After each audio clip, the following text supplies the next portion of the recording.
Bismillahirrahmanirrahim. Assalamualaikum warahmatullahi wabarakatuh. Ketemu lagi dengan saya, Hamzah Junid, dalam seri kuliah Audit Sistem Informasi dengan topik pengaruh komputer terhadap auditing dan aktivitas pengendalian tradisional. Pengaruh komputer terhadap auditing. Hakikat fundamental dari auditing harus berubah untuk menyesuaikan dengan teknologi baru. Biarpun auditor masih tetap harus kompeten dan independen dalam segala aspek pengambilan keputusan yang dibuatnya. Perubahan terhadap pengumpulan bukti audit.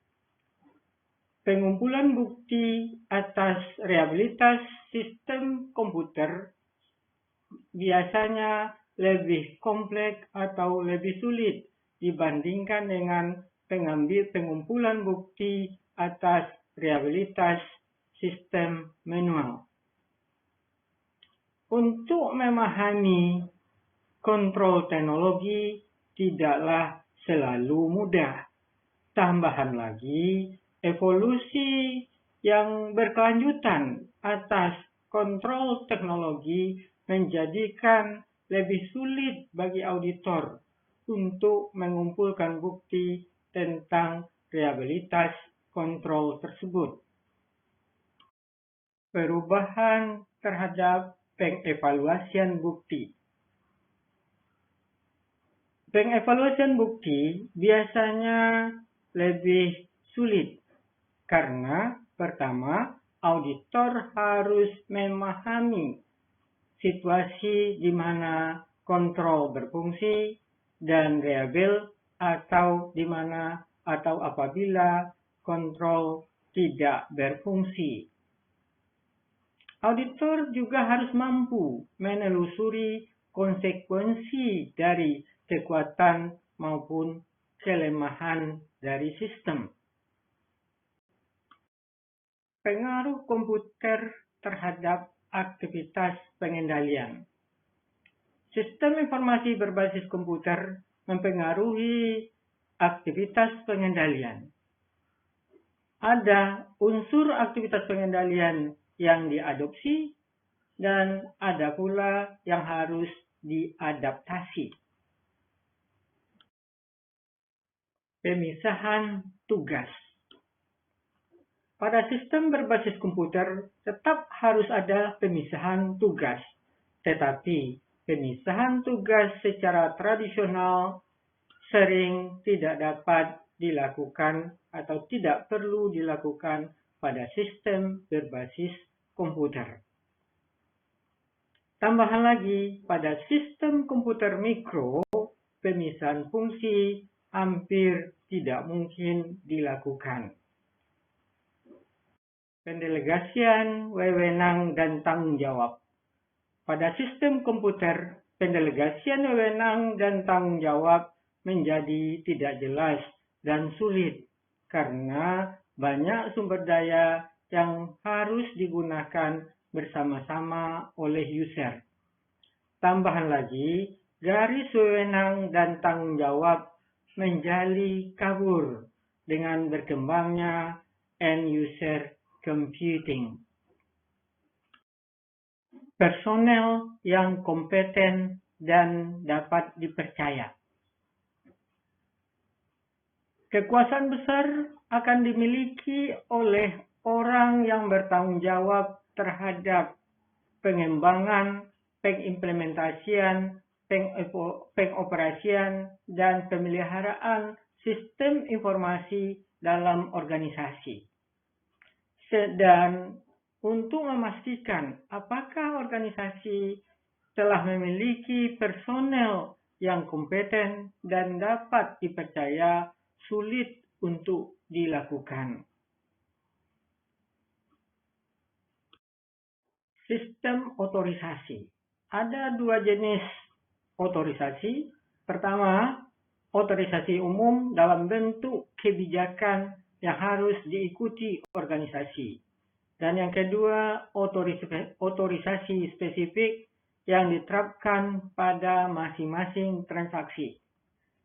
Pada sistem komputer, sistem otorisasi ini sering embedded atau diterapkan pada program komputer. Adalah sangat sulit untuk mengakses, untuk menentukan jika otorisasi yang diberikan kepada seseorang konsisten dengan keinginan atau kebijakan manajemen. Dokumen dan catatan yang lengkap.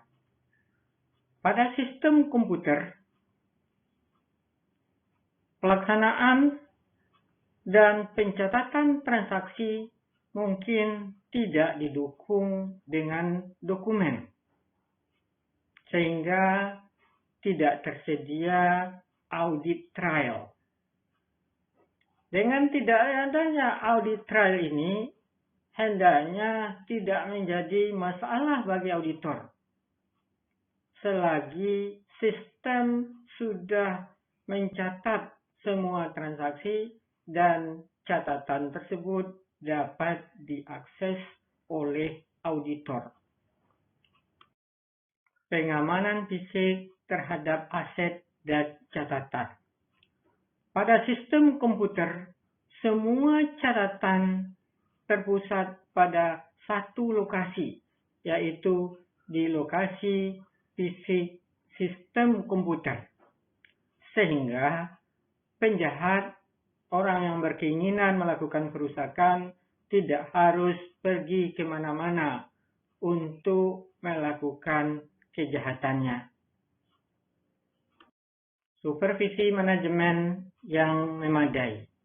Pada sistem manual, supervisi manajemen terhadap aktivitas karyawan bersifat langsung karena manajer dan karyawannya berada pada lokasi fisik yang sama. Berbeda dengan pada sistem komputer, kemungkinan manajer dan karyawan berada pada lokasi yang terpisah jauh. Pengecekan independen. Pada manual sistem, pengecekan independen dilakukan karena karyawan mungkin saja lupa, melakukan kesalahan yang tidak disengaja, atau tidak hati-hati, atau lupa gagal mengikuti prosedur yang sudah ditetapkan. Sedangkan pada sistem komputer, semuanya mungkin dilakukan secara otomatis, sehingga pengecekan perlu ditekankan kepada untuk memverifikasi apakah program komputer yang digunakan sudah benar. Pada sistem komputer, aset beserta catatannya tetap harus dibandingkan.